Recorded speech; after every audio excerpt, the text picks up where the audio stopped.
أعوذ بالله من الشيطان الرجيم. بسم الله الرحمن الرحيم.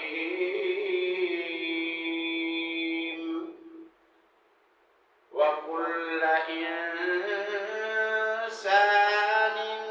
ألزمناه طائره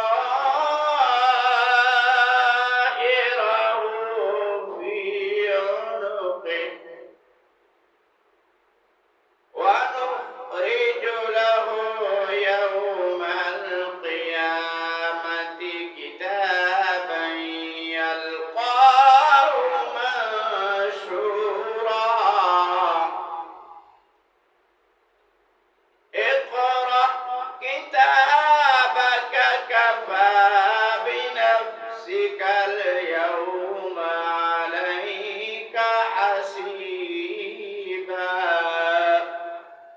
آمنت بالله